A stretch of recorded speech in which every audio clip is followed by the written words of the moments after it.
नमस्ते बच्चों। हम ट्रिग्नोमेट्री स्टार्ट करेंगे आज। क्लास 11th के लिए ट्रिग्नोमेट्री पढ़ेंगे। इसमें हमारा बेसिक जो स्टार्टिंग जो होगा उसमें हम एनसीईआरटी को फॉलो करेंगे, या आप आर.डी. शर्मा बुक ले लें या आर.एस. अग्रवाल जो लीडिंग बुक है सीबीएसई के अकॉर्डिंग। तो सीबीएसई के अकॉर्डिंग जो कोचिंग इंस्टीट्यूट होते हैं या फिर स्कूल लेवल पे जो एग्जाम होते हैं उसमें सबसे ज़्यादा एनसीईआरटी को फॉलो किया जाता है। तो अपन एनसीईआरटी के अकॉर्डिंग पढ़ेंगे। बाकी जो स्टेट बोर्ड की जो बुक्स होगी वो एनसीईआरटी के अकॉर्डिंग आप उस हिसाब से पढ़ें। वैसे राजस्थान बोर्ड में एनसीईआरटी ही है, वैसे नेक्स्ट ईयर से एनसीईआरटी बुक के अकॉर्डिंग ही पढ़ाया जाएगा। तो एनसीईआरटी के अकॉर्डिंग राजस्थान बोर्ड भी इसमें कवर हो जाएगा। मेनली मैं सीबीएसई के अकॉर्डिंग इसमें पढ़ाऊंगा। आज हम ट्रिग्नोमेट्री स्टार्ट कर रहे हैं। ट्रिग्नोमेट्री में बेसिक चीजों से स्टार्ट करें तो जैसे एक ट्राइंगल लेते हैं। ट्रिग्नोमेट्री बना कैसे? तो ट्रिग्नोमेट्री में दो वर्ड है हमारे पास, तो ट्रिगोन और मेट्रॉन। तो ट्रिगोन का मतलब होता है तीन हमारे पास साइड दे रखी है, यानी कि तीन साइड है, और मेट्रॉन इनकी उनको हम मेजर कर रहे हैं। यहाँ पे हमारे पास ये तीन तो साइड हैं और तीन ही हमारे पास क्या है, एंगल है। ये तीन हमारे पास एंगल है। मैंने यहाँ राइट एंगल ट्राइंगल लिया। ट्रिग्नोमेट्री हमेशा राइट एंगल ट्राइंगल में ही डिफाइन करेगी, और उसमें राइट एंगल ट्राइंगल का फंडा आपको नॉर्मली याद रखना है कि एक एंगल 90 डिग्री होता है। ट्रिग्नोमेट्री की बात करें तो इसका बेसिक ही ओरिजिन तो इंडिया से ही हुआ है, बट बाद में इसको भाई इंडिया जब अंग्रेजों के अंडर में था तो यूरोप वालों ने इसको ज्यादा प्रमोट किया है। तो यूरोप के अकॉर्डिंग अभी ये माना जाता है कि इसका यूरोप से ओरिजिन है ट्रिग्नोमेट्री का।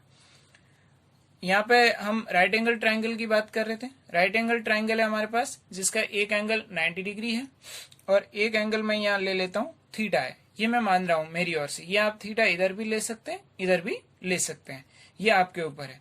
ये ध्यान रखना है कि हमेशा आपको राइट एंगल ट्राइंगल ही लेना है, क्योंकि ट्रिग्नोमेट्री राइट एंगल ट्राइंगल को ही फॉलो करती है। उसके बाद में देखो कि यहाँ थीटा आपने ले लिया, तो थीटा की फ्रंट साइड हमेशा क्या लोगे, परपेंडिकुलर। ये परपेंडिकुलर है। और यहाँ 90 डिग्री लिया है, ये तो 90 डिग्री हो गई। तो 90 डिग्री की फ्रंट साइड यानी कि इसके सामने वाली जो साइड होगी ये क्या होगी, हाइपोटेनियस होगी। और हाइपोटेनियस को सिंपल मैंने शॉर्ट में एच लिख दिया, परपेंडिकुलर को पी लिख दिया, और ये जो बचेगी साइड वो हमेशा क्या होगी, बेस। यानी कि जो थीटा के सामने वाली साइड परपेंडिकुलर है और जो 90 डिग्री के सामने हाइपोटेनियस है, और एक साइड बच गई हमारे पास जो क्या होगी, बेस। बेस को मैंने बी से डिनोट कर दिया। ये एक ट्राइंगल को समझना आपको। इस तरीके से ये ट्राइंगल समझा। अब देखो इसमें ट्रिग्नोमेट्री के अकॉर्डिंग 6 थीटाज होते हैं हमारे पास। 6 थीटाज होते हैं, sine theta, cos theta, tan theta, cot theta, sec theta और कोसेक थीटा। इन थीटा को हम इस पी, एच और बी के अकॉर्डिंग कैसे लिख सकते हैं और उनकी वैल्यू कैसे फाइंड करें, इसको हम समझते हैं। इसमें आपको एक सिंपल सा फॉर्मूला याद रखना। फॉर्मूला क्या, एक ट्रिक है एक तरह से मान लो, तो वो होती है P B P upon H H B. ये होती है ट्रिक। अब यहां से क्या करना है, पहले पी अपॉन एच ये साइन थीटा है, B upon H cos theta है, और P upon B tan theta है। पी का मतलब परपेंडिकुलर, एच का मतलब क्या है, हाइपोटेनियस, और बी का मतलब बेस है। अब देखो मैं यहां लिखता हूं, मैंने लिखा साइन थीटा, तो साइन थीटा की वैल्यू होगी पी अपॉन एच, यानी कि sine theta is equal to क्या होगा, परपेंडिकुलर अपॉन हाइपोटेनियस। ये ध्यान रखना। और थीटा ये वाला काउंट होगा। अगर आप थीटा यहाँ लिखोगे तो फिर ये परपेंडिकुलर हो जाएगी और ये बेस हो जाएगी। अब देखो ये साइन थीटा हो गया परपेंडिकुलर अपॉन बेस। फर्स्ट वाला लेना है परपेंडिकुलर अपॉन हाइपोटेनियस। अब देखो सेकंड क्या इसमें लिया मैंने, कॉस थीटा। कॉस थीटा में होगा बेस अपॉन हाइपोटेनियस, तो बेस अपॉन हाइपोटेनियस। फिर मैंने लिखा टेन थीटा। टेन थीटा क्या होगा, परपेंडिकुलर अपॉन बेस होगा। ये हमारे पास टेन थीटा होगा। ये हमारे पास तीन थीटा हो गए, और तीन थीटा इनके जस्ट अपोजिट होंगे। अभी उनको डिटेल में भी समझाऊंगा, यहाँ मैं लिख रहा हूं उसको आप एक बार समझे, फिर उनको आगे और समझाऊंगा। जैसे देखो ये होने के बाद में हमारे पास आया कॉट थीटा। कॉट थीटा होता है टेन का अपोजिट होता है, तो ये होगा बेस अपॉन परपेंडिकुलर। फिर आया हमारे पास सेक थीटा। सेक कॉस का उल्टा होता है, एच अपॉन बी। ये उल्टा कैसे होता है अभी मैं समझाऊंगा, पहले मैं लिख रहा हूं। फिर आता है हमारे पास cosec theta. Cosec theta sine का अपोजिट होता है, यानी कि h अपॉन p होगा। आपको ये तीन ही याद रखना, P B P upon H H B, sine theta cos theta और tan theta, sine theta cos theta और टेन थीटा, लाइन से याद रखना है। फिर इन तीनों को जस्ट अपोजिट करना लाइन से, टेन का उल्टा कॉट, कॉस का उल्टा सेक और इसका साइन का उल्टा कॉसेक। और उल्टे का मतलब होता है कि जो यहां दे रखा है उसको जस्ट रिवर्स करना है, यानी कि 1 अपॉन करना। कैसे, देखो इसको समझो। जैसे मेरे पास है sine theta is equal to perpendicular upon hypotenuse. अब मुझे इसको कोसेक थीटा बनाना है। आपको याद रखना है कि साइन थीटा जो होता है, ऐसे याद रखना, साइन थीटा होता है वो 1 अपॉन कोसेक थीटा होता है। अब देखो sine theta is equal to 1 upon cosec theta, तो अगर मैं कोसेक थीटा लिखूंगा तो क्या लिखूंगा, 1 अपॉन साइन थीटा। भाई कोसेक को इधर भेज दो, साइन को इधर भेज दो, ये एक इनको हम चेंज कर सकते हैं। तो cosec theta is equal to 1 upon sine theta. अब साइन थीटा की वैल्यू कितनी है, परपेंडिकुलर अपॉन हाइपोटेनियस, तो यहाँ लिख दो परपेंडिकुलर अपॉन हाइपोटेनियस। तो ये हाइपोटेनियस ऊपर चल जाएगा, तो हाइपोटेनियस अपॉन परपेंडिकुलर। इस तरीके से ये मैं बता रहा था आपको कि साइन का उल्टा कोसेक है। तो अब देखो, अब आप समझ गए होंगे कि sine theta perpendicular upon hypotenuse है, तो cosec theta hypotenuse upon perpendicular, यानी कि जस्ट अपोजिट करना है, हाइपोटेनियस को ऊपर और परपेंडिकुलर को नीचे लाना है। अब देखो और बताता हूं इसमें, देखो जैसे मेरे पास है कॉस थीटा, कॉस थीटा कितना होता है, बेस अपॉन हाइपोटेनियस। ऐसे ही कॉस थीटा को हम क्या लिख सकते हैं, कॉस थीटा को लिख सकते हैं अपन 1 अपॉन सेक थीटा, या इसको हम क्या लिख सकते हैं, sec theta is equal to 1 upon cos theta, ऐसा भी लिख सकते हैं, sec theta is equal to 1 upon cos theta. अब देखो कॉस थीटा की वैल्यू क्या है, बेस अपॉन हाइपोटेनियस, तो देखो sec theta is equal to 1 upon base upon hypotenuse. ये 1 अपॉन होता है तो ये हाइपोटेनियस ऊपर चल जाएगा, यानी कि इस 1 के अपॉन में नीचे 1 होगा, ये नीचे नीचे की मल्टीप्लाई होती है, h ऊपर चल जाता है, h अपॉन p। इस तरीके से मैंने यहाँ बताया था आपको कि cosec theta b upon h है, तो सेक थीटा क्या होगा, h अपॉन b। ये मैंने इस तरीके से बता दिया। अब देखो, अब मैं आपको tan का बताता हूँ। जैसे देखो हमारे पास है tan theta is equal to क्या होता है, परपेंडिकुलर अपॉन बेस होता है। और tan थीटा का फॉर्मूला क्या याद रखोगे आप, tan theta is equal to 1 upon cot theta, और cot theta is equal to क्या याद रखोगे, 1 अपॉन tan थीटा। इन दोनों में से कोई एक याद रखो, इसको इधर भेजोगे तो ये इधर आ जाएगा, है ना। अब देखो 1 अपॉन tan थीटा, और tan थीटा हम जानते हैं base upon perpendicular upon base, perpendicular upon base. अब बेस ऊपर चल जाएगा तो b बाई p हो जाएगा, यानी कि कॉट थीटा की वैल्यू कितनी आएगी, बेस अपॉन परपेंडिकुलर। यही मैंने यहाँ पे बताया था कि tan theta p upon b है, तो कॉट थीटा b अपॉन p होगा। इस तरीके से आपको इस वैल्यूज को याद रखना है, यानी कि याद आपको क्या क्या रखना है, याद आपको ये फॉर्मूला याद रखना है, P B P upon H H B. फिर आप साइन थीटा पढ़ोगे, perpendicular upon hypotenuse, cos theta base upon hypotenuse, tan theta perpendicular upon base. फिर कॉट थीटा है टेन का अपोजिट, सेक थीटा कॉस का अपोजिट, और कॉसेक थीटा साइन का opposite. यानी कि साइन कॉस टेन तीन याद रखो, तीन अपने आप याद हो जाएंगे। और इनको याद कैसे रखोगे कि ये सब क्या होते हैं, 1 अपॉन के होते हैं, इनके आपस में इनको 1 अपॉन लिख सकते हैं। अब देखो इन 1 अपॉन से और क्या क्या फॉर्मूले बनते हैं वो मैं आपको समझाता हूँ। तो जैसे देखो, जैसे हमारे पास है ऐसे लिखा हुआ मिलता है कि मैंने आपको अभी बताया कि sine theta is equal to 1 upon cosec theta होता है। इसको हम और कैसे लिख सकते हैं, तो देखो जैसे मैंने इस कोसेक थीटा को साइन के मल्टीप्लाई में भेज देता हूँ, अगर मैं इसको इसके मल्टीप्लाई में भेज दूं तो इधर 1 बचेगा, यानी कि इसको मैं ऐसा भी लिख सकता हूं, sine theta into cosec theta is equal to 1। ऐसे काम आएंगे आगे जब हम ट्रिग्नोमेट्रिक क्वेश्चन पढ़ेंगे।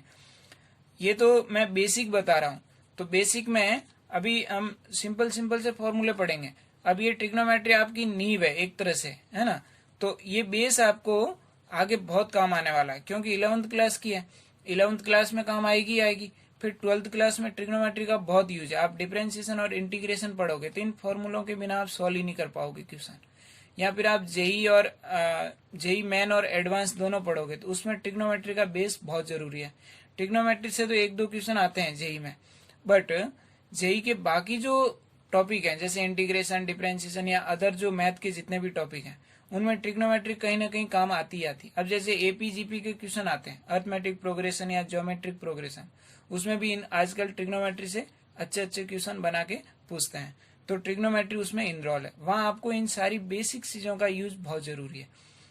और अगर आप जेई ना करके अगर बीएससी की तरफ मुड़ते हैं फिर भी आपको ये ट्रिग्नोमेट्री आपका पीछा नहीं छोड़ेगी। यानी कि अगर बीएससी करते हैं तो बीएससी में मैथमेटिक्स आएगी और उसमें आपको ट्रिग्नोमेट्री आएगी। बीएससी के बाद आगे जब आप पढ़ोगे तो वहां पे भी ट्रिग्नोमेट्री आएगी। अगर आप एसएससी का एग्जाम देना चाह रहे हैं या बैंक का एग्जाम देना चाह रहे हैं या कोई भी गवर्नमेंट वैकेंसीज में आप जहाँ दोगे तो मैथ जहाँ होगी तो मैक्सिमम ऐसे एग्जाम है जहाँ पे ट्रिग्नोमेट्री का यूज होता है। बहुत ही कम एग्जाम है जहाँ ट्रिग्नोमेट्री नहीं है। रेलवे ले लो, रेलवे के एग्जाम में भी ये पूछते हैं। तो ट्रिग्नोमेट्री एक तरह से बेस है, कोई भी इसको पढ़ सकता है। गवर्नमेंट के एग्जाम जो कॉम्पिटेटिव एग्जाम होते हैं उनमें ये पूछेंगे। जैसे एनडीए का पेपर ले लो तो एनडीए में भी ट्रिग्नोमेट्री का बहुत ही ज्यादा यूज है। एनडीए पढ़ोगे तो उसमें भी ट्रिग्नोमेट्री आएगी, क्योंकि एनडीए में 11th और 12th का सिलेबस है और 11th और 12th का मैं पूरा कवर कराऊंगा, तो उसमें आपके ट्रिग्नोमेट्री का यूज रहेगा। इस तरीके से आपको ट्रिग्नोमेट्री को बेस से ही समझना होगा। अब देखो, अब मैं इसमें कॉस थीटा का बताता हूँ। तो जैसे देखो, जैसे मेरे पास है कॉस थीटा क्या होता है 1/sec थीटा होता है। तो अब मैं sec थीटा को अगर कॉस के मल्टीप्लाई में भेज दूं तो क्या हो जाएगा, ये cos theta sec theta is equal to 1, यानी कि sec थीटा कॉस के मल्टीप्लाई में चल गया, तो sec theta into cos theta is equal to 1। ये भी आपको याद रखना है। फिर देखो, जैसे मेरे पास है tan theta is equal to 1/cot theta, tan theta is equal to 1/cot theta, और cot को tan के मल्टीप्लाई में भेजूंगा तो ये क्या हो जाएगा, tan theta into cot theta is equal to 1। इस तरीके से हो जाएगा। और देखो, इसमें जैसे ये तो आप समझ गए, इन चीजों को आपको समझना है। और इसमें क्वेश्चन कैसे बनता है तो मैं एक आपको बेसिक क्वेश्चन बताता हूँ। जैसे अक्सर 10th क्लास में या और क्लास में क्वेश्चन बनते हैं, मैं बेसिक क्वेश्चन बताता हूँ। उसके बाद में जो मैं आपको टेबल बताऊंगा, थीटा की टेबल कैसे याद रखनी है उसके टेबल के बारे में बताऊंगा। अब देखो, इसमें मैं बेसिक आपको क्वेश्चन बताता हूँ। जैसे मेरे पास क्वेश्चन है कि ऐसे है, फाइंड other 5 trigonometric फंक्शन। अब देखो, मैंने क्वेश्चन लिखा, क्वेश्चन है मेरे पास कि sine theta is equal to 1/2 है। साइन थीटा मैंने 1/2 दे दिया और मुझे अदर 5 ट्रिग्नोमेट्रिक फंक्शन की वैल्यू फाइंड करनी है। तो देखो, सबसे पहले मैं क्या करता हूं, ट्राइंगल बना दिया मैंने। ट्राइंगल बनाया, ट्राइंगल में आपको हमेशा राइट एंगल ट्राइंगल बनाना है जिसका एक एंगल 90 डिग्री होगा, या हाइपोटेनियस होगा। यहाँ मैंने थीटा ले लिया तो ये परपेंडिकुलर होगा थीटा के सामने, और ये मैंने क्या ले लिया, बेस। अब देखो, साइन थीटा का मैंने अभी भी बताया कि क्या होता है, परपेंडिकुलर अपॉन हाइपोटेनियस होता है। यानी कि ये परपेंडिकुलर कितना है, 1 है, हाइपोटेनियस कितना है, 2 है। यहाँ से कंपेयर करेंगे हम, P कितना है 1, H कितना है 2 है, तो B कितना होगा, हमें B फाइंड करना है। B फाइंड करने के लिए हमारे पास पाइथागोरस थ्योरम होती है। राइट एंगल ट्राइंगल में हम पाइथागोरस थ्योरम का यूज करते हैं। पाइथागोरस थ्योरम ये कहती है कि h² is equal to P² plus B²। Pythagoras theorem का सिंपल फंडा है, हाइपोटेनिस का square is equal to perpendicular का स्क्वायर प्लस बेस का स्क्वायर। ये फॉर्मूला है एक तरह से। आजकल 8th 9th क्लास से ये सिखाया जाता है मैथ में, तो मुझे उम्मीद है कि सबको ये पता होगा। अब देखो, यहाँ h², h की जगह क्या रख देता हूँ, 2 का स्क्वायर, p की वैल्यू 1 है, 1 का स्क्वायर, प्लस b हमें फाइंड करना है तो b का स्क्वायर ही रहने दो। अब 2 का स्क्वायर कितना होगा, 4, 1 का स्क्वायर 1, और प्लस b² ही रहेगा। 1 को उधर भेजेंगे तो 1 इसमें से माइनस हो जाएगा, ये 3 हो जाएगा, 1 इधर जाएगा, यानी कि ये पॉजिटिव है, इधर आके नेगेटिव हो जाएगा, और इज इक्वल टू b²। अब मैं इसको b² को सीधा करके मैंने ऐसे लिख दिया, इसको इधर इसको इधर, क्योंकि इक्वल है, लिख सकते हैं। अब बताओ, यहाँ से b की वैल्यू निकालूंगा तो कितनी आएगी, √3, क्योंकि यहाँ स्क्वायर है और इस पे ये वो नहीं है, रूट नहीं निकलेगा इसका, तो मैंने डायरेक्ट इस पे रूट लगा दिया। भाई इधर स्क्वायर हटाऊंगा तो इस पे क्या आ जाएगा, रूट आ जाएगा। जैसे यहाँ 9 होता तो 3 हो जाता, बट यहाँ 3 है, अब 3 का रूट नहीं निकलता, तो मैंने √3 एज इट इज लिख दिया। अब यहाँ से b की वैल्यू मेरे पास कितनी निकल के आ गई, √3। ये तरीका है आपको कि पाइथागोरस थ्योरम से हम हाइपोटेनियस, बेस और परपेंडिकुलर 3 दे रखे हैं वैल्यू, उसमें से 2 दे रखी है और थर्ड हमें फाइंड करनी है, चाहे कोई भी दे रखी हो। यहाँ अगर बेस और हाइपोटेनियस गिवन होता तो हम परपेंडिकुलर निकाल लेते, क्योंकि तीनों में हमारे पास रिलेशन है, 3 वैल्यू है उनमें हमारे पास रिलेशन है। यहाँ से हमारे पास बेस निकालना तो हमने निकाल लिया। आगे और भी क्वेश्चन आए, कोई भी वैल्यू पूछे आप फाइंड कर सकते हैं। अब देखो, अब यहाँ से हमें अदर 5 थीटाज पूछा है, तो हमारे पास क्या पूछे हमें, कॉस थीटा। कॉस थीटा क्या होता है, बेस अपॉन हाइपोटेनियस। अच्छा, बेस कितना है, √3, हाइपोटेनियस कितना है 2, ये आ गया कॉस थीटा।